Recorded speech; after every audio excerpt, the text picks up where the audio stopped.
O anel vai para o sul. Mais tarde, naquele dia, os hobbits fizeram uma reunião no quarto de Bilbo.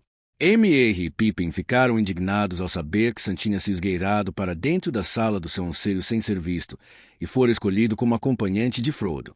É a coisa mais injusta que já ouvi, disse Pippin. Em vez de expulsá-lo e acorrentá-lo, Elrond vai o recompensa por esse descaramento. Recompensa, disse Frodo. Não posso imaginar uma punição pior. Vê ou você não sabe o que está dizendo. Condenado a ir nessa viagem inútil. Uma recompensa? Ontem sonhei que minha tarefa tinha sido cumprida e que eu podia descansar aqui por um bom tempo, talvez para sempre. Ennio me admira, disse M.A.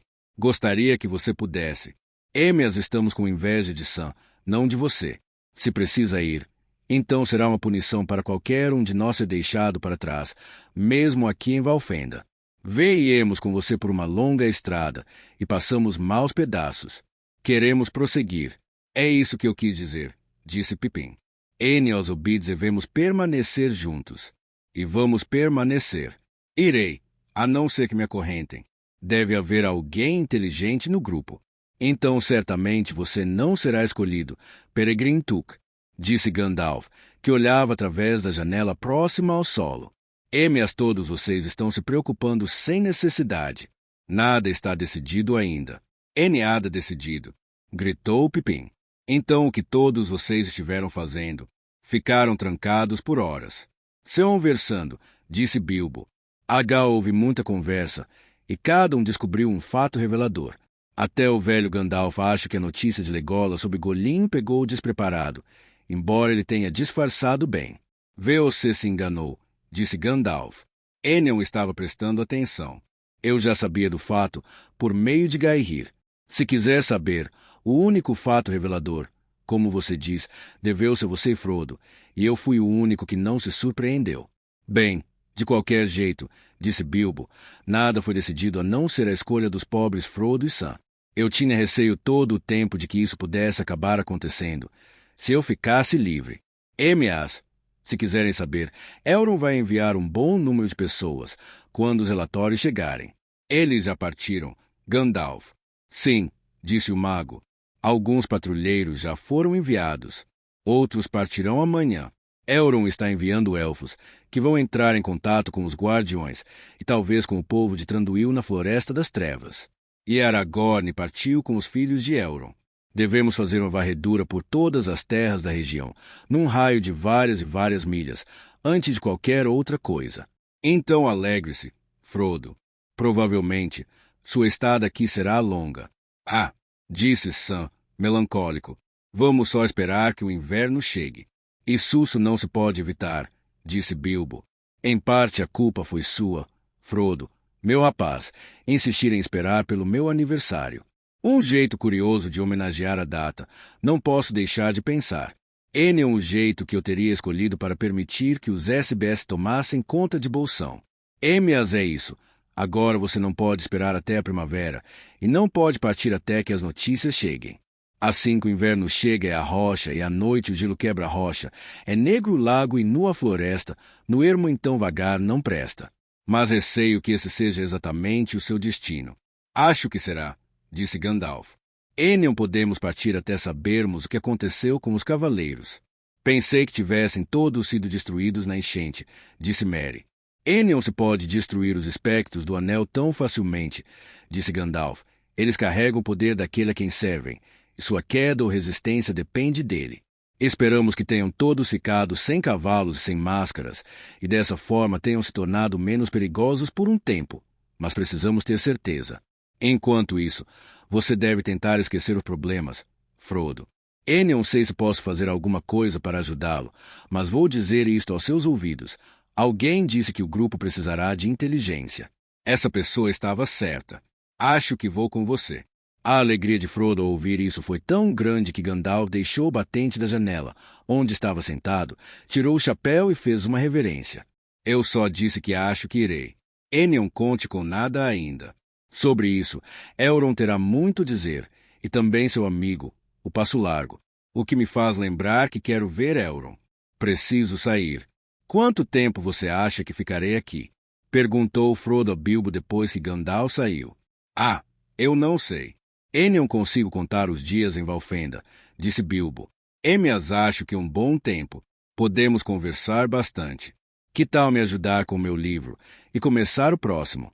Já pensou num final? Sim, pensei em vários, e todos são sombrios e desagradáveis, disse Frodo. Ah, esses não vão servir, disse Bilbo. Livros precisam ter finais felizes. Que tal este? E todos eles se acomodaram e viveram juntos, felizes para sempre. É um bom final, se algum dia chegar a acontecer, disse Frodo. Ah, disse Sam. E onde eles vão viver? É nisso que sempre penso. Por um tempo, os hobbits continuaram a conversar e a pensar na viagem passada e nos perigos que estavam à frente, mas a virtude da terra de Valfenda era tal, que logo todos os medos e ansiedades foram expulsos de suas mentes. O futuro, bom ou mau, não foi esquecido, mas deixou de ter qualquer poder sobre o presente. A saúde e a esperança cresceram nos hobbits, que ficavam felizes com a chegada de cada novo dia, apreciando cada refeição, cada palavra e cada canção. Assim os dias passaram, com cada manhã surgindo bela e reluzente, e cada noite seguindo-a fresca e clara. Mas o outono estava se esvaindo rápido. Lentamente, a luz dourada se apagou num prata pálido, e as últimas folhas caíram das árvores nuas. Um vento frio começou a soprar das montanhas sombrias em direção ao leste. A lua do cessador se exibia redonda no céu noturno, fazendo inveja a todas as estrelas menores. Mais abaixo, no sul, uma estrela brilhava vermelha. A cada noite, conforme a lua minguava de novo, ela brilhava mais e mais. Frodo podia vê-la de sua janela, profunda no céu, queimando como um olho atento que resplendia sobre as árvores na beira do vale. Os hobbits já estavam havia quase 2 meses na casa de Elrond. Novembro tinha passado, levando os últimos resquícios do outono, e dezembro estava passando, quando os patrulheiros começaram a retornar. Alguns tinham ido para o Eniort, além das cabeceiras do Fontegris, entrando na Searneca Egen. Outros tinham ido para o oeste, e com auxílio de Aragorn e dos Guardiões vasculharam as terras, descendo o rio cinzento e chegando a Tarbad, no ponto onde a antiga estrada Eniort atravessava o rio contornando as ruínas de uma cidade. Muitos tinham ido para o leste e para o sul. Alguns desses tinham transposto as montanhas e entrado na Floresta das Trevas, enquanto outros tinham subido pela passagem na nascente do rio de Lys, descendo pelas terras ermas, chegando até os Ampos de Lys, finalmente atingindo o antigo lar de Radagast em Rosgobel. Radagast não estava lá, e eles voltaram pela passagem elevada que era chamada de Escada do Riacho Escuro. Os filhos de Elrond, Eladan e Elrohir, foram os últimos a retornar. Tinham feito uma longa viagem, passando pelo Veio de Prata e entrando numa região estranha, mas só falaram sobre sua missão com Elrond. Em parte, alguns mensageiros descobriram sinais ou notícias do Cavaleiro ou de outros servidores do inimigo. Nem as águias das montanhas sombrias tinham notícias novas. Ada se ouviu sobre Gollum, mas os lobos selvagens ainda estavam se reunindo, outra vez empreendendo caçadas, chegando até a região do Grande Rio. 3 dos cavalos negros foram encontrados imediatamente, afogados na enchente do Val. As pedras da correnteza mais abaixo foram descobertos os cadáveres de mais 5, e também um longo manto negro, furado e rasgado. Não se viu qualquer outro sinal dos cavaleiros eniegros, e em lugar algum sua presença foi sentida. Pareciam ter desaparecido do norte. Dentre os Eniolve, podemos saber o que aconteceu com 8, pelo menos, disse Gandalf. É arriscado ficarmos confiantes demais, mas acho que agora podemos ter esperanças de que os espectros do Anel tenham sido dispersados e obrigados a voltar, como puderam, ao seu mestre Mordor, vazios e sem forma. Se isso for verdade, levará algum tempo até que consigam recomeçar a caçada. É claro que o inimigo tem outros servidores, mas estes terão de viajar todo o percurso até as fronteiras de Valfenda antes de poder pegar nossa trilha. E se formos precavidos, será difícil encontrá-la. Mas não podemos demorar mais. Elrond chamou os hobbits. Olhou gravemente para Frodo. Chegou a hora, disse ele. Se o anel deve partir, é preciso que vá agora. Mas os que o acompanham não devem confiar em que sua missão seja facilitada por alguma guerra ou força. Devem entrar no domínio do inimigo sem ajuda. Você ainda mantém sua palavra, Frodo, de que será o portador do anel. Sim, disse Frodo. Irei com Sam. Então não posso ajudá-lo em muita coisa, nem mesmo com conselhos, disse Elrond. Consigo prever muito pouco do seu caminho, e como sua tarefa deve ser desempenhada eu não sei. A sombra agora já chegou aos pés das montanhas e avança até a região próxima ao rio cinzento. Sob a sombra tudo fica escuro aos meus olhos. Você vai deparar com muitos inimigos, alguns declarados, alguns disfarçados, e poderá encontrar amigos em seu caminho, quando menos esperar.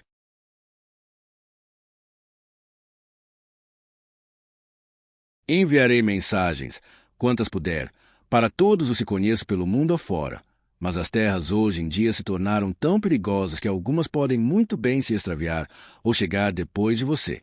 E escolherei pessoas para acompanhá-lo, até onde estejam dispostos ou até onde a sorte de cada um permita.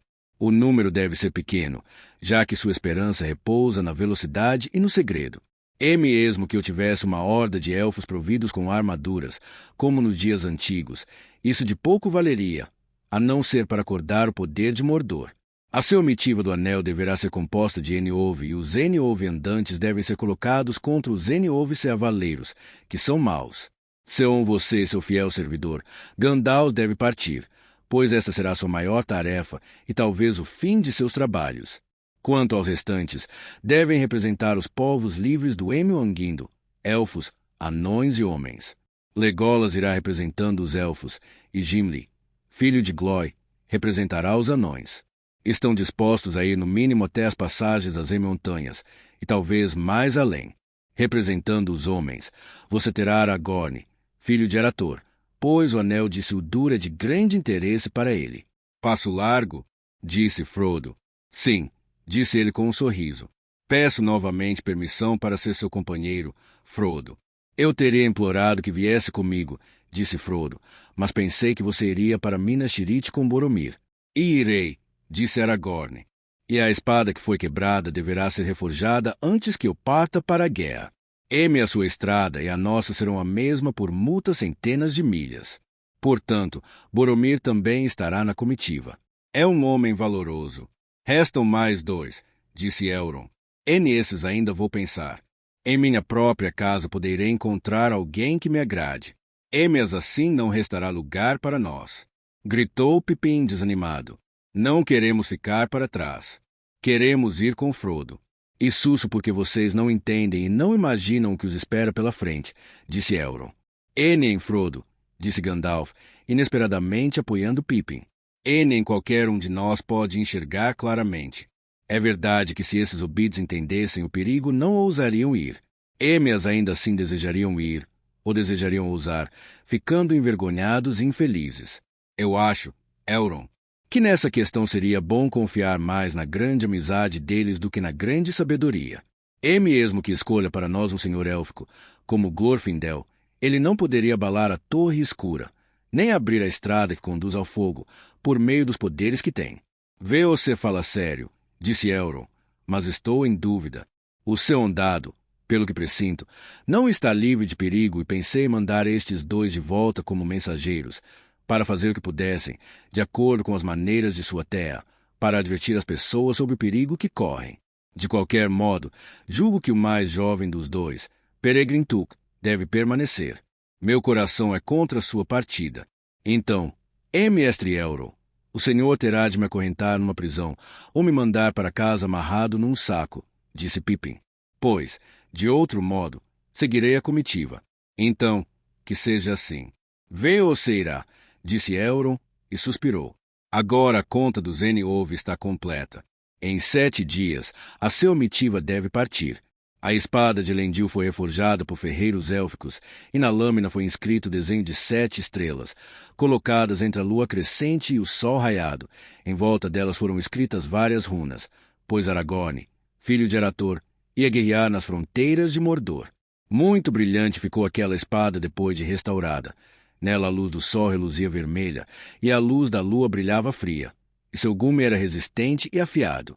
E Aragorn lhe deu um novo nome, chamando-a de Andúril, chama do oeste. Aragorn e Gandalf andavam juntos ou se sentavam, conversando sobre a estrada e os perigos que encontrariam, e ponderando os mapas relatados e desenhados, e os livros de estudo que havia na casa de Elrond. Algumas vezes, Frodo ficava junto, mas estava satisfeito em apenas confiar na liderança deles e passava o maior tempo possível com Bilbo. E nesses últimos dias, os hobbits sentavam juntos, à noite, no Salão do Fogo, e entre várias outras histórias ouviram a balada completa de Beren e Lúthien da conquista da Grande Joia. Émeas durante o dia. Enquanto M.R. e Pippin estavam dando voltas pelo lugar, Frodo e Sam podiam ser encontrados com Bilbo em seu pequeno quarto. E nesses momentos, Bilbo lia passagem de seu livro, que ainda parecia bastante incompleto, ou rascunho de seus versos, ou tomava nota das aventuras de Frodo. E na manhã do último dia, Frodo estava sozinho com Bilbo, e o velho hobbit puxou uma caixa de madeira de debaixo da cama. Levantou a tampa e vasculhou dentro. Aqui está a sua espada, disse ele. Émeas ela foi quebrada, você sabe. Peguei-a para guardá-la a salvo, e me esqueci de perguntar se os ferreiros podiam consertá-la. Agora não há tempo. Então pensei que talvez gostasse de levar esta. O que acha? Tirou da caixa uma pequena espada, que estava dentro de uma bainha de couro velha e desgastada. Então puxou-a, e a lâmina polida e bem cuidada reluziu de repente, fria e clara. Esta é ferroada, disse ele, e enterrou a fundo numa viga de madeira quase sem nenhum esforço. Leve-a, se quiser. E não vou precisar dela outra vez, espero. Frodo aceitou agradecido. Também há isto, disse Bilbo, trazendo um pacote que parecia muito pesado em relação ao tamanho.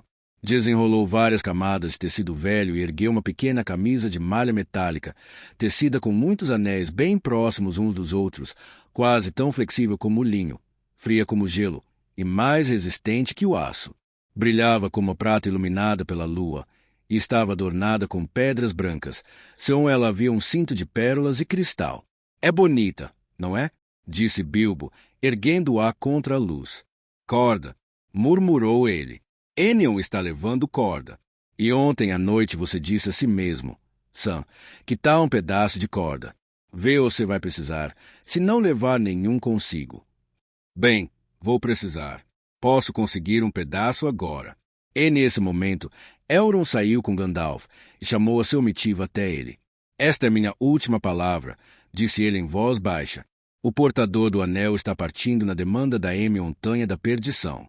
Apenas sobre ele recaem exigências de não se desfazer do anel, nem entregá-lo a qualquer servidor do inimigo, nem sequer deixar que qualquer pessoa o toque, com exceção de membros da sua omitiva e do seu conselho, e mesmo assim apenas em caso de extrema necessidade. Os outros partem com ele como companheiros livres, para ajudá-lo no caminho. A vocês é permitido permanecer em algum ponto, ou voltar, ou desviar por outros caminhos, como o destino permitir. Quanto mais avançarem, mais difícil será recuar. Apesar disso, não lhes impingido qualquer juramento ou compromisso de continuar além do que estiverem dispostos, pois vocês ainda não conhecem a força dos próprios corações, e não podem prever o que cada um vai encontrar na estrada. Desonesto é aquele que diz adeus quando a estrada escurece, disse Gimli. Talvez, disse Elrond, mas não jure que caminhará no escuro aquele que não viu cair da noite. Ainda assim, o juramento feito pode fortalecer o coração que treme, disse Gimli. Ou destruí-lo, disse Elrond. Enion olhem muito à frente. Émeas partam agora com coragem nos corações. Adeus, e que a bênção dos elfos e dos homens e de todos os povos livres os acompanhe. Que as estrelas brilhem em seus rostos. Boa sorte, gritou Bilbo, tiritando de frio. Enion, suponho que você consiga escrever um diário, Frodo, meu rapaz, mas vou estar esperando o relatório completo quando você voltar. E não demore muito. Boa viagem. E os outros habitantes da casa de Elrond estavam nas sombras e assistiam à partida da comitiva, dando-lhes adeus em voz baixa. Não houve riso, nem canção ou música. Finalmente, fizeram uma curva e desapareceram, silenciosamente no crepúsculo. Atravessaram a ponte e foram seguindo devagar ao longo dos caminhos íngremes que conduziam para fora do profundo vale de Valfenda. Finalmente atingiram o pântano alto, onde o vento chiava atravessando o urzal. Então, com um derradeiro olhar em direção à última casa amiga que piscava no escuro, caminharam para dentro da noite. Enilvaldo Bruinen deixaram a estrada, rumando para o sul. Continuaram por uma passagem estreita que cortava as dobras do solo. O propósito deles era continuar nesse caminho a oeste das montanhas por muitas milhas e dias. A região era muito mais árida e deserta, comparada ao vale do grande rio que ficava nas terras ermas, do outro lado da cordilheira, e a caminhada seria lenta. Mas assim esperavam escapar da observação de olhos hostis. Os espiões de Sauron raramente tinham sido vistos até aquele momento nessa região vazia, e os caminhos eram pouco conhecidos, a não ser pelo povo de Valfenda. Gandalf ia na frente, acompanhado por Aragorn, que conhecia a região até mesmo no escuro. Os outros iam atrás em fila, e Legolas, que enxergava muito bem, ia na retaguarda. A primeira parte da viagem foi dura e melancólica, e Frodo se lembraria muito pouco dela, a não ser pelo vento. Por muitos dias sem sol, um vento gelado soprou das montanhas no leste, e nenhuma roupa parecia capaz de impedir a penetração de seus dedos ávidos. Embora sua comitiva estivesse bem agasalhada, raramente se sentiam aquecidos, seja em movimento, seja descansando. Dormiam mal acomodados no meio do dia, em alguma cavidade do terreno, ou escondidos embaixo do emaranhado de arbustos espinhosos que cresciam em moitas em vários lugares. E o fim da tarde, eram acordados pelo vigia, e faziam sua refeição principal, geralmente fria e triste, pois raramente arriscavam acender uma fogueira. De noite, prosseguiam novamente, escolhendo sempre o caminho que conduzisse a um ponto mais próximo do sul. Em um primeiro momento, os hobbits tiveram a impressão de que, embora caminhassem e tropeçassem até se sentirem exaustos, estavam se arrastando como lesmas, sem chegar a lugar algum. A cada novo dia, a região parecia ser a mesma do dia anterior. E mesmo assim, as montanhas chegavam cada vez mais perto. Ao sul de Valfenda, elas se erguiam cada vez mais altas e estendiam-se para o oeste. E perto do pé da cordilheira principal expandia-se uma região cada vez mais ampla de colinas desoladas e de vales profundos cheios de águas turbulentas. As trilhas eram raras e tortuosas, frequentemente conduzindo-os apenas até a beira de alguma cascata íngreme ou a pântanos traiçoeiros. Jota estavam havia 2 semanas na estrada, quando o tempo mudou. O vento de repente abrandou e tomou o rumo do sul. As nuvens se passavam rápido, subiram e se desmancharam. O sol apareceu, pálido e límpido. Alvoreceu um dia frio e claro, ao final de uma longa e difícil marcha noturna. Os viajantes atingiram uma cordilheira baixa, coroada por antigos azevinhos cujos troncos, de um verde acinzentado, pareciam ser feitos da mesma rocha das colinas. As folhas escuras brilhavam, e os frutos vermelhos resplandeciam à luz do sol nascente. E mais adiante, ao sul, Frodo podia ver as formas apagadas de montanhas imponentes, que pareciam agora obstruir o caminho que a seu comitiva estava tomando. À esquerda dessas montanhas altas assomavam 3 picos. O mais alto e mais próximo deles se erguia como um dente coberto de neve. A encosta Eniort, grande e deserta, ainda estava em sua maior parte coberta pelas sombras, mas nos pontos em que o sol já podia atingi-la via-se um brilho vermelho. Gandalf parou ao lado de Frodo e olhou em volta, com a mão na testa. Saímos-nos bem, disse ele. Chegamos aos limites da região que os homens chamam de Azevin. Muitos elfos viveram aqui em dias mais felizes, quando o nome deste lugar era Eregion. Em linha reta, percorremos 45 léguas, embora nossos pés tenham percorrido muitas milhas mais. A região e o clima ficaram agora mais amenos, mas talvez bem mais perigosos. Perigoso ou não, um nascer de sol de verdade é mais que bem-vindo, disse Frodo, jogando para trás o capuz e permitindo que a luz da manhã batesse em seu rosto. As montanhas estão na nossa frente, disse Pippin. Devemos ter rumado para o leste durante a noite.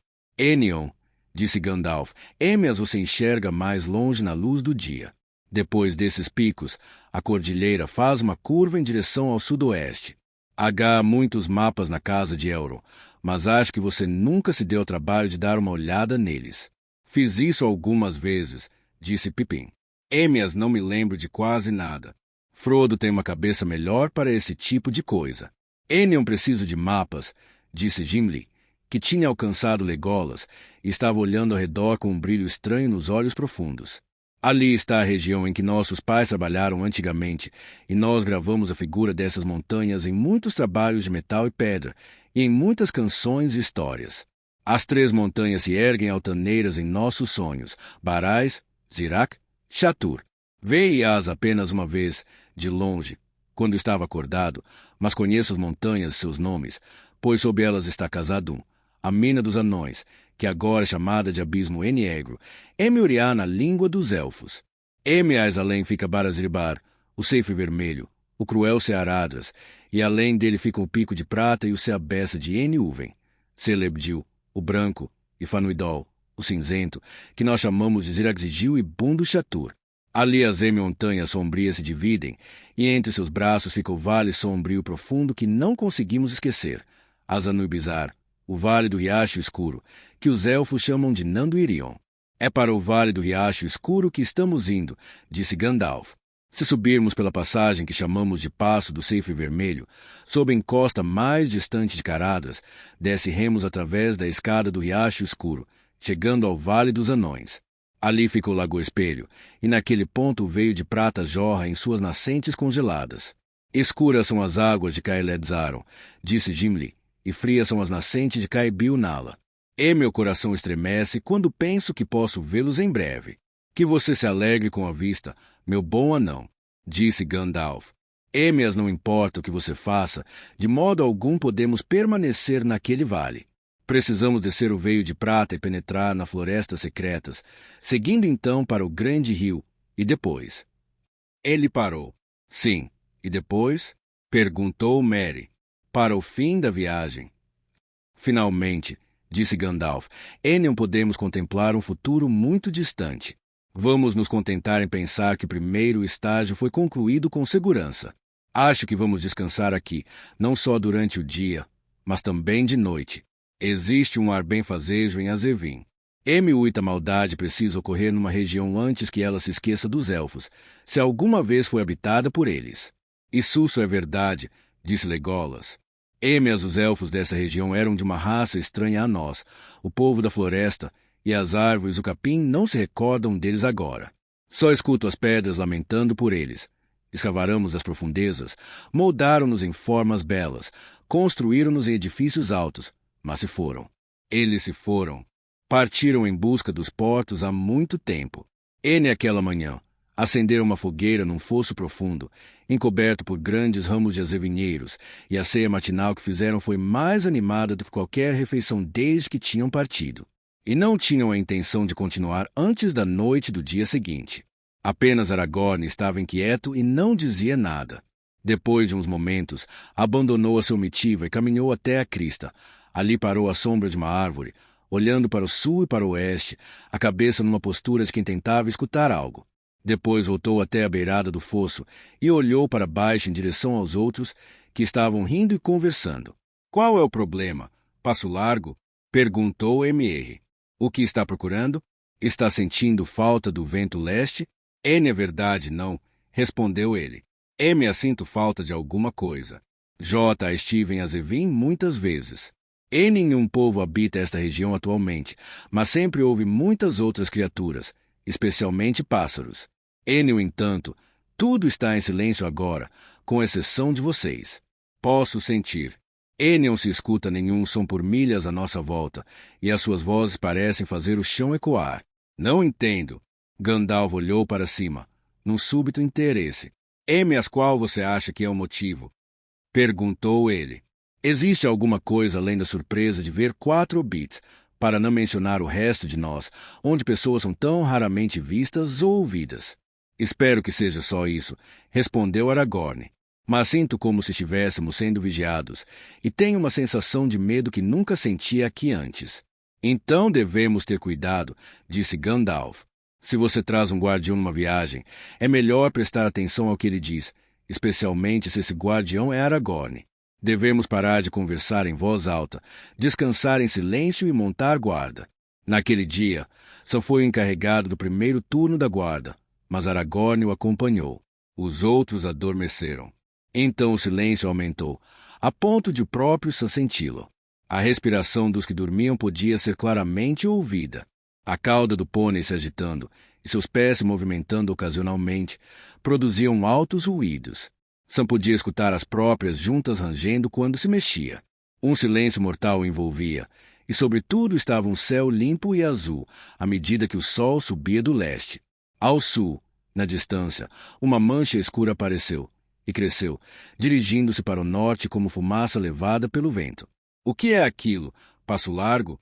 Enion parece uma nuvem, disse Sir Aragorn num sussurro. Este não respondeu. Estava olhando para o céu com grande atenção. Emias logo Sampode percebe R por si mesmo que se aproximava. Bando de pássaros, voando em grande velocidade, davam reviravoltas e descreviam círculos, atravessando toda a região como se procurassem alguma coisa. Chegavam cada vez mais perto. Fique deitado e quieto, sussurrou Aragorn, puxando Sam para o abrigo da sombra de um azevinheiro. Um regimento inteiro de pássaros tinha de repente se separado do resto do batalhão e vinha, voando baixo, direto para a crista. Sam pensou que era uma espécie de corvo de tamanho grande. Quando passaram por cima deles, numa multidão tão densa que sua sombra seguia escura sobre o chão, ouviu-se um grasnado estridente. Aragorn não se levantou antes que os pássaros tivessem desaparecido na distância, ao norte e a oeste, e o céu estivesse limpo outra vez. Então pulou de pé e foi acordar Gandalf. Regimento de corvos negros estão sobrevoando toda a região entre as montanhas e o rio Cinzento, disse ele. Passaram sobre a Zevin. Enion são nativos desta região, são crebanho originário de Fangornor e da Terra Parda. Enion sei que fazem aqui. Talvez haja algum problema no sul do qual estão fugindo, mas acho que estão espionando a região. Acho que devemos partir outra vez esta noite. Azevin não é mais um lugar seguro para nós. Está sendo vigiado. E nesse caso, o passo do Ceife Vermelho também estará sendo observado, disse Gandalf. E não imagino como poderemos atravessá-lo sem sermos vistos. Emias, vamos pensar nisso quando chegar a hora. Quanto a partirmos ao escurecer, receio que esteja certo. Ainda bem que nossa fogueira fez pouca fumaça e o fogo ficou fraco antes que os Creban viessem, disse Aragorn. Devemos apagá-la. Não podemos acender mais fogo algum. Ora, tinha que aparecer essa praga, disse Pippin, que recebeu a notícia, nada de fogo, e a partida ao cair da noite, assim que acordou no final da tarde. Tudo por causa de um bando de corvos.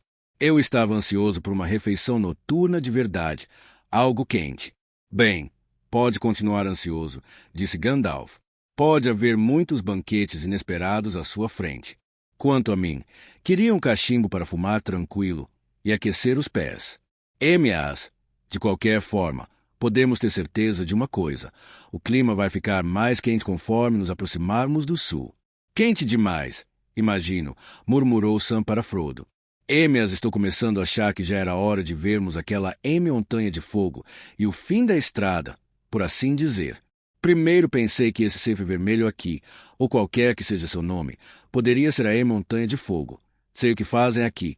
Talvez haja algum problema no sul do qual estão fugindo, mas acho que estão espionando a região. Acho que devemos partir outra vez esta noite. Azevir não é mais um lugar seguro para nós. Está sendo vigiado. E nesse caso, o passo do Ceife Vermelho também estará sendo observado, disse Gandalf. E não imagino como poderemos atravessá-lo sem sermos vistos. Emias, vamos pensar nisso quando chegar a hora. Quanto a partirmos ao escurecer, receio que esteja certo. Ainda bem que nossa fogueira fez pouca fumaça e o fogo ficou fraco antes que os Creban viessem, disse Aragorn. Devemos apagá-la. Não podemos acender mais fogo algum. Ora, tinha que aparecer essa praga, disse Pippin, que recebeu a notícia, nada de fogo, e a partida ao cair da noite, assim que acordou no final da tarde. Tudo por causa de um bando de corvos. Eu estava ansioso por uma refeição noturna de verdade, algo quente. Bem, pode continuar ansioso, disse Gandalf. Pode haver muitos banquetes inesperados à sua frente. Quanto a mim, queria um cachimbo para fumar tranquilo e aquecer os pés.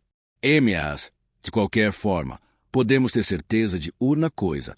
O clima vai ficar mais quente conforme nos aproximarmos do sul. Quente demais, imagino, murmurou Sam para Frodo.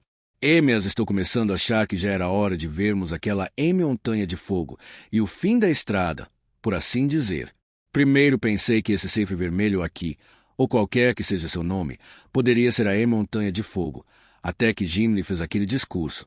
Essa língua dos anões deve ser um belo quebra-queixo.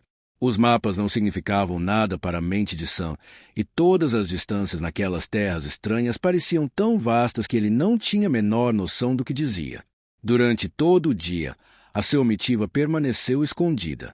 Os pássaros negros sobrevoaram o lugar onde estavam várias e várias vezes, mas, à medida que o sol descia no oeste e se avermelhava, desapareceram em direção ao sul. Ao cair da noite, a sua omitiva partiu, rumando um pouco mais para o leste, dirigiram-se para Cearadras, que ao longe ainda brilhava com um vermelho apagado, na última luz do sol que desaparecia.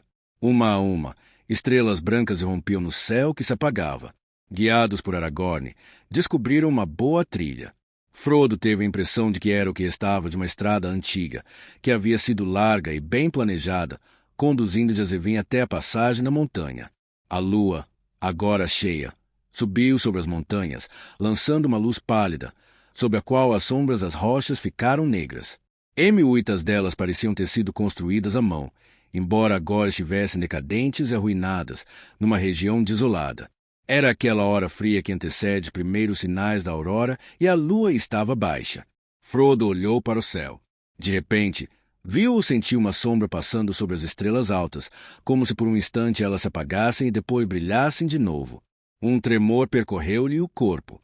Vê ou se viu alguma coisa passando? Sussurrou ele para Gandalf, que ia logo à frente. Enion, mas senti algo. Seja lá o que for, respondeu ele. Pode ser apenas uma nuvenzinha fina. Então essa nuvem passou bem rápido, murmurou Aragorn, e não foi o vento que a carregou. Nada mais aconteceu naquela noite. A manhã seguinte surgiu ainda mais clara que a anterior. Emeazuar estava frio de novo. O vento já estava voltando em direção ao leste. Por mais 2 noites, continuaram a marcha, subindo sem parar, mas cada vez mais lentamente. Conforme a estrada galgava a montanha descrevendo curvas, e as montanhas assomavam, cada vez mais próximas. Na terceira manhã, Cearadras se erguia diante deles.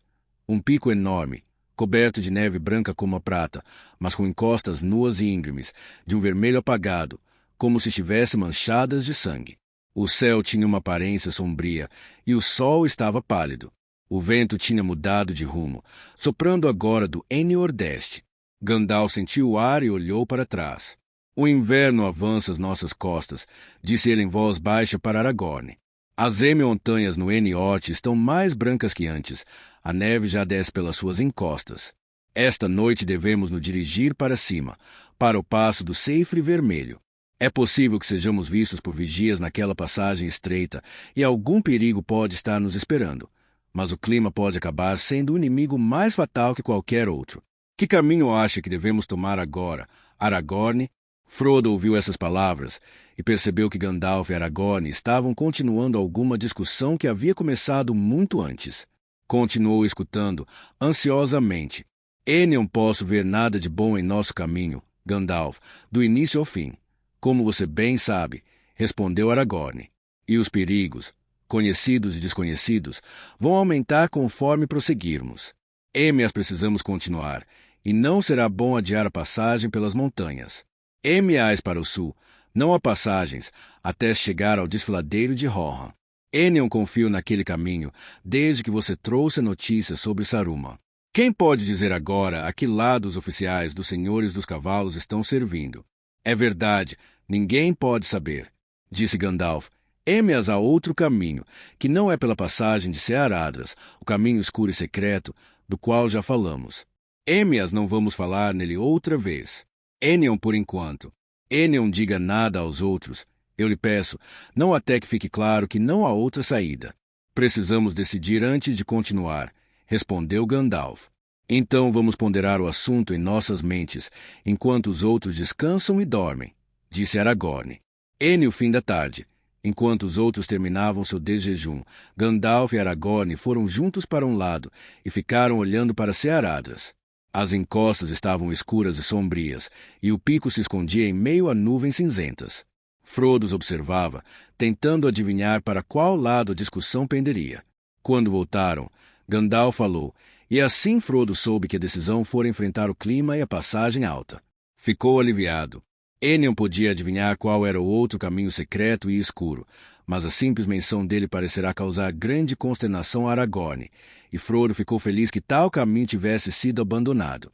Pelos sinais que temos visto ultimamente, disse Gandalf, Receio que o passo do Ceifre Vermelho possa estar sendo vigiado. Também tenho dúvidas sobre o clima que está vindo atrás de nós. Pode nevar. Devemos ir a toda a velocidade possível. E mesmo assim, serão 2 marchas até podermos atingir o topo da passagem. Vai escurecer cedo esta noite. Devemos partir assim que se aprontarem. Veio acrescentar um conselho, se me for permitido, disse Boromir. Eu nasci sob as sombras das montanhas brancas e sei alguma coisa sobre viagens em lugares altos. Vamos deparar com um frio rigoroso, se não com coisas piores, antes de descermos do outro lado. De nada vai adiantar viajarmos tão secretamente e morrermos congelados.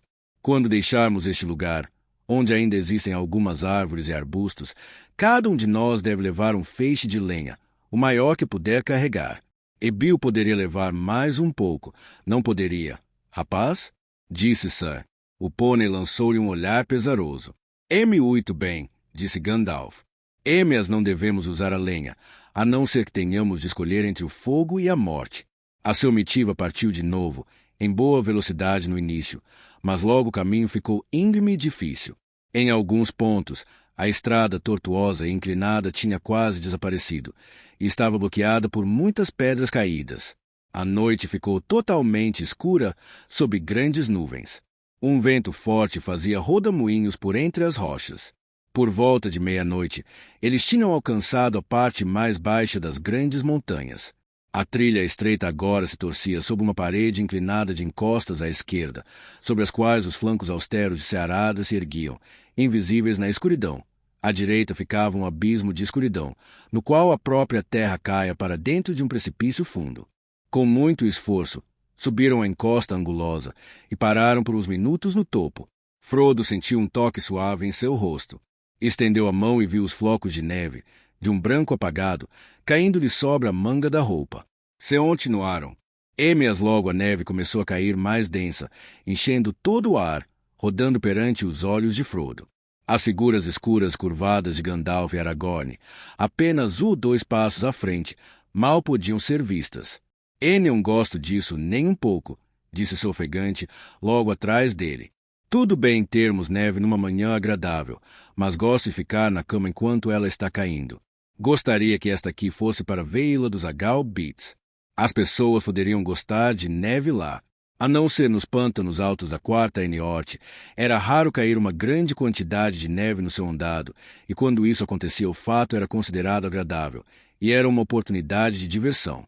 E nenhum hobbit vivo, exceto Bilbo, conseguia se lembrar do inverno imortal de 1311, quando os lobos brancos invadiram o condado através do Brandevin congelado. Gandalf parou. A neve se espessava sobre seu capuz e ombros. As botas afundavam nela até a altura dos tornozelos. Era isto que eu temia, disse ele. Que me diz agora, Aragorn? Que também temia isto, respondeu ele, mas temia menos que outras coisas. Eu sabia do risco da neve, embora ela raramente caia assim tão pesada aqui no sul, a não ser nas montanhas altas. Mas ainda não subimos muito. Ainda estamos bem embaixo, onde as trilhas geralmente ficam abertas durante todo o inverno. Pergunto se isso não é um artifício do inimigo, disse Boromir. Dizem na minha terra que ele pode governar tempestades nas montanhas da sombra, que ficam nas fronteiras de Mordor. Tem poderes estranhos e muitos aliados. O braço dele realmente cresceu, disse Gimli. Se ele pode trazer a neve do Eniorte para nos atrapalhar aqui, a 300 léguas de distância. O braço dele cresceu, disse Gandalf. Enquanto estavam ali parados, o vento cessou e a neve foi diminuindo, até quase parar. Se continuaram aos tropeços. Mas não tinham avançado mais que 200 metros quando a tempestade retornou, com fúria renovada. O vento assobiava e a tempestade se transformou numa nevasca que não permitia ver nada. Logo, até mesmo Boromir começou a encontrar dificuldades para prosseguir. Os hobbits, curvados quase até o chão, avançavam a duras penas atrás dos maiores, mas ficava cada vez mais claro que não poderiam ir muito mais além se a neve continuasse. Os pés de Frodo pesavam como chumbo. Pippin se arrastava atrás. Até mesmo Gimli, robusto como um anão costuma, resmungava ao caminhar penosamente. A seu mitiva parou de repente, como se tivesse chegado a um acordo se me dizer qualquer palavra. Ouviram ruídos sinistros na escuridão que os envolvia.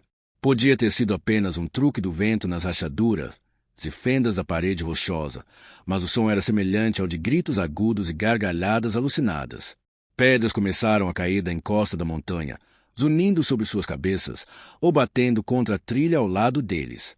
De tempo em tempo, ouviam um rumor abafado, e uma enorme pedra descia rolando das alturas ocultas acima deles. Não podemos continuar esta noite, disse Boromir. Quem quiser chamar isso de vento que chame, mas há vozes fatais no ar, e essas pedras estão sendo arremessadas em nossa direção. Eu chamo de vento, disse Aragorn. Mas isso não invalida o que você disse. Há muitos seres malignos e hostis no mundo, que têm pouco amor por aqueles que andam sobre duas pernas, e mesmo assim não são aliados de Sauron, mas têm os próprios propósitos. Alguns estão no mundo há mais tempo que ele. Searadas foi chamado de Serruel, e tinha um nome maligno, disse Gimli, há muitos anos, quando rumores sobre Sauron ainda não tinham sido ouvidos por estas terras. Pouco importa quem seja o inimigo, se não pudermos vencer seu ataque, disse Gandalf. Mas que podemos fazer? Gritou Pippin arrasado. Apoiava-se em Merry e Frodo, e tremia. Ou parar onde estamos, ou voltar, disse Gandalf. Não adianta continuar. Um pouco mais acima. Se me recordo direito, esta trilha abandona a encosta e penetra num valo raso e largo, ao pé de uma ladeira longa e difícil. Ali não teremos abrigo da neve, ou das pedras, ou de qualquer outra coisa. E não adianta irmos em frente enquanto a tempestade persistir, disse Aragorn. Não passamos por lugar algum nesta subida que oferecesse mais abrigo que a parede deste penhasco, sob o qual estamos. Abrigo? Murmurou Sam. Se isso for abrigo, então uma parede e nenhum telhado fazem uma casa. A seu omitiva agora se mantinha o mais perto possível do penhasco. O penhasco dava para o sul, e perto da base se inclinava um pouco para fora, de modo que assim esperavam ter alguma proteção do vento eniorte e das pedras se caíam. As rajadas formavam rodamuinhos por toda a volta, e a neve caía em nuvens ainda mais densas. Aconchegaram-se uns aos outros, com as costas contra a parede. Bill, o pônei, ficou parado na frente dos hobbits, paciente, mas desanimado, protegendo-os um pouco. Mas logo a neve já lhe cobria os jarretes e subia cada vez mais. Se não tivessem companheiros maiores, os hobbits seriam logo inteiramente enterrados. Uma grande sonolência tomou conta de Frodo, que se sentia afundar rapidamente num sonho quente e nebuloso. Imaginava que um fogo lhe aquecia os pés, e das sombras do outro lado da lareira vinha a voz de Bilbo falando. Esperava coisa melhor de seu diário, dizia ele. Nevasca no dia 12 de janeiro. Não precisava voltar para contar isso. Mas eu precisava descansar e dormir.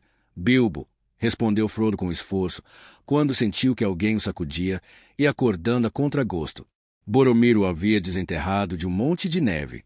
Isso será a morte dos pequenos, Gandalf, disse Boromir. É inútil permanecermos aqui até que a neve cubra nossas cabeças. Precisamos fazer alguma coisa que nos salve. Deles isto, disse Gandalf, remexendo em sua mochila e retirando um odre de couro. Apenas um gole para cada um de nós. É muito precioso. É Miruvor, o licor de Imladris. Recebi de Elrond quando nos despedimos. Passe uma rodada. Logo que Frodo engoliu um pouco da bebida quente e aromática, sentiu nova coragem, e a sonolência pesada abandonou seus braços e pernas. Os outros também se reanimaram e sentiram renovada esperança e vigor. Mas a neve não abrandou.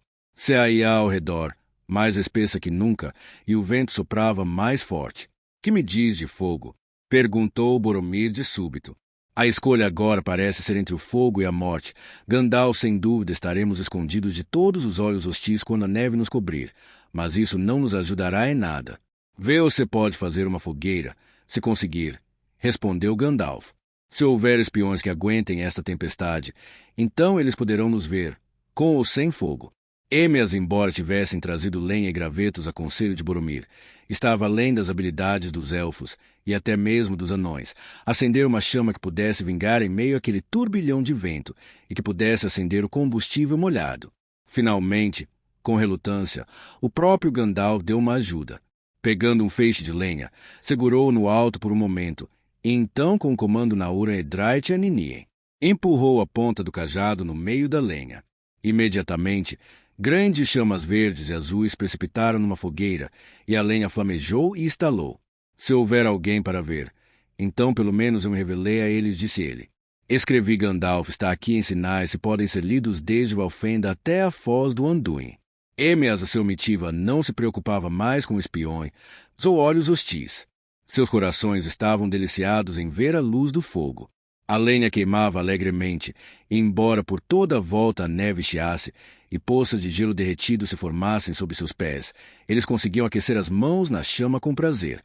Ali ficaram, agachados num círculo em volta das pequenas labaredas dançantes e reluzentes. Uma luz brilhava nos rostos cansados e ansiosos. Atrás deles, a noite era como uma parede negra. Mas a lenha queimava rápido e a neve ainda caía. A fogueira foi diminuindo e o último feixe foi jogado nela. A noite está acabando, disse Aragorn. A aurora não tarda a chegar. E susto se alguma aurora conseguir romper essas nuvens, disse Gimli. Boromir afastou-se do círculo e olhou para a escuridão. A neve está enfraquecendo, disse ele, e o vento está abrandando. Frodo olhou com cansaço para os flocos que ainda caíam da escuridão, para se revelarem brancos por um momento à luz do fogo que se extinguia. Mas por um bom tempo não pôde ver qualquer sinal de que diminuíam. Então, de repente, ao sentir o sono começar a dominá-lo outra vez, teve consciência de que o vento estava realmente abrandando e de que os flocos estavam maiores e mais raros. Muito devagar, uma luz fraca começou a crescer. Finalmente, a neve parou de cair completamente.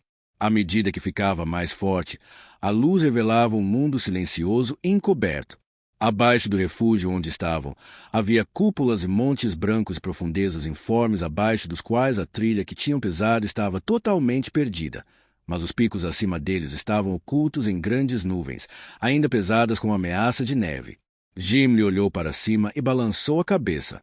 Se Aradras não nos perdoou, disse ele, ele ainda tem mais neve para lançar sobre nós, se prosseguirmos. Quanto mais rápido descermos e voltarmos, melhor. Com isso todos concordaram, mas a retirada agora era difícil. Podia muito bem ser impossível. A apenas alguns passos das cinzas da fogueira, a neve subia a uma altura significativa, além das cabeças dos hobbits. Em alguns pontos, tinha sido carregada e empilhada pelo vento em montes contra o penhasco. Se Gandalf se dispusesse a ir à frente com uma chama forte, poderia derreter a neve e fazer uma trilha para vocês, disse Legolas. A tempestade quase não incomodara, e só ele de toda a sua mitiva ainda permanecia tranquilo. Se os elfos pudessem voar sobre montanhas, poderiam trazer o sol para nos salvar, respondeu Gandalf. Mas preciso de algum material para trabalhar. Não posso queimar a neve. Bem, disse Boromir, quando cabeças estão perdidas, corpos devem servir, como dizemos em minha terra. O mais forte de nós deve procurar um caminho. Vejam, apesar de tudo agora estar coberto de neve, nossa trilha, quando subimos, fez uma curva naquela saliência rochosa lá embaixo. Foi ali que a neve começou a pesar demais. Se pudéssemos chegar àquele ponto, talvez ficasse mais fácil prosseguir. Enion fica a mais de 200 metros de distância, eu acho. Então vamos forçar uma trilha até ali, você e eu, disse Aragorn. Aragorn era o mais alto da sua omitiva, mas Boromir, pouco mais baixo, era mais atacado e tinha uma constituição mais forte. Ele foi na frente, seguido por Aragorn. Lentamente foram indo, e logo estavam andando com bastante dificuldade. Em alguns lugares, a neve subia à altura dos ombros, e frequentemente Boromir parecia estar nadando ou cavando com os braços, em vez de andar. Legolas os observou por uns momentos com um sorriso nos lábios, e então voltou-se para os outros. Os mais fortes devem procurar um caminho, vocês dizem? Mas eu digo, deixe um lavrador arar, mas escolha uma lontra para nadar, e para correr leve sobre capim e folha ou sobre a neve, um elfo. Isso, pulou para frente com agilidade, e então Frodo notou pela primeira vez, embora soubesse disso há muito tempo, que o elfo não estava usando botas, mas apenas sapatos leves, como sempre fazia, e que seus pés quase não deixavam marcas na neve. Até a volta, disse ele a Gandalf, vê-o encontrar o sol. Então, rápido como um corredor sobre terra firme, ele disparou, e logo alcançando os homens que se arrastavam, com um aceno de mão os ultrapassou, e correu na distância, desaparecendo atrás da curva rochosa. Os outros esperaram aconchegados uns aos outros, observando até que Boromir e Aragorn foram se transformando em manchas negras naquela brancura. Finalmente, eles também desapareceram de vista. O tempo passava lentamente. As nuvens desceram e agora alguns flocos de neve começaram a cair rodopiando novamente.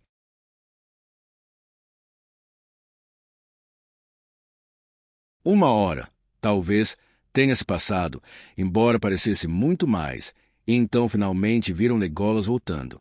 Ao mesmo tempo, Boromir e Aragorn reapareceram na curva muito atrás dele e subiram a ladeira com esforço. Bem, disse Legolas, enquanto subia correndo, eu não trouxe o sol. Ele está andando nos campos azuis do sul, e uma pequena coroa de neve nesse montinho do ceife vermelho não preocupa nem um pouco. Émeas eu trouxe de volta uma chama de esperança para aqueles que se destinam a andar a pé. Logo após a curva, há o maior monte de neve que o vento pôde acumular. Ali nossos homens fortes quase foram soterrados. Ficaram desesperados, até que voltei e lhes disse que o monte era pouco mais espesso que uma parede. E do outro lado a neve diminui de repente, e mais abaixo não passa de uma coberta branca para refrescar os pés dos hobbits. É como eu falei, disse Gimli. Enion foi uma tempestade comum. É a má vontade de Cearadras. Ele não gosta de elfos e anões, e aquela neve foi acumulada para impedir que escapássemos. Émeas, felizmente, seu Cearadras esqueceu que você tem homem por companhia, disse Boromir, que chegava naquele instante. E homens fortes, se me permite dizer, embora homens mais fracos com talvez fossem mais úteis. E mesmo assim, cavamos um caminho por entre o monte de neve, e por isso podem ficar agradecidos todos aqui que não podem correr com leveza dos elfos. Émeas como desceremos até lá, mesmo que vocês tenham feito um caminho no meio da neve, disse Pippin, expressando o pensamento de todos os hobbits. Tenham esperança, disse Boromir. Estou cansado, mas ainda me resta alguma força, e Aragorn também. Se arregaremos os pequenos. Os outros, sem dúvida, podem se arranjar pisando na trilha atrás de nós. Venha, mestre Peregrine. Começo com você. Ele levantou o hobbit. Pendure-se nas minhas costas. Vê-o precisar de meus braços, disse ele avançando. Aragorn e M.R. foram atrás. Pippin ficou maravilhado com a força de Boromir, vendo a passagem que tinha aberto apenas com seus braços e pernas. E mesmo agora, carregado como estava, ia alargando a trilha para os que vinham atrás, jogando para os lados a neve enquanto prosseguia. Finalmente chegaram ao grande monte de neve. Fora arremessado sobre a trilha da montanha como uma parede abrupta e íngreme, e seu topo, agudo como se apontado por facas, tinha 2 vezes a altura de Boromir. Mas no meio uma passagem tinha sido aberta, subindo e descendo como uma ponte. Do outro lado, M.R. e Pippin foram colocados no chão, e ali esperaram com Legolas que o resto da comitiva chegasse. Depois de um tempo, Boromir voltou carregando Sam. Atrás, na trilha estreita, mas agora bem marcada, veio Gandalf, conduzindo Bil com Gimli empoleirado na bagagem. Por último veio Aragorn carregando Frodo. Atravessaram a passagem, mas Frodo mal tinha colocado os pés no chão quando, com um rumor profundo, desabou um monte de pedras e uma porção de neve, que subiu pulverizada e cegou parcialmente a comitiva por uns momentos. Eles se agacharam contra o penhasco e, quando o ar ficou limpo novamente, viram que a passagem atrás deles estava bloqueada. Basta! Basta! Gritou Gimli.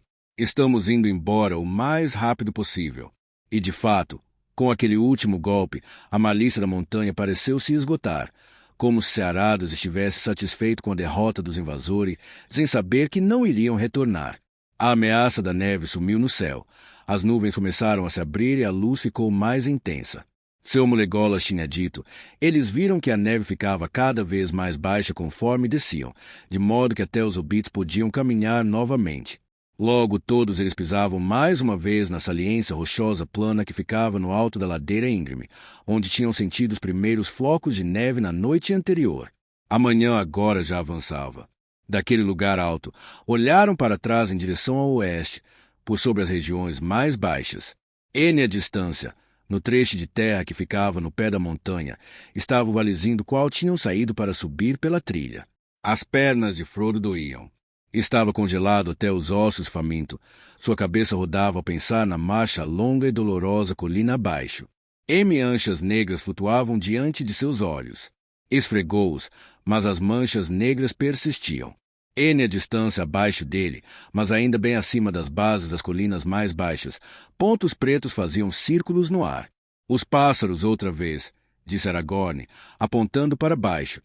Não podemos evitar agora, disse Gandalf.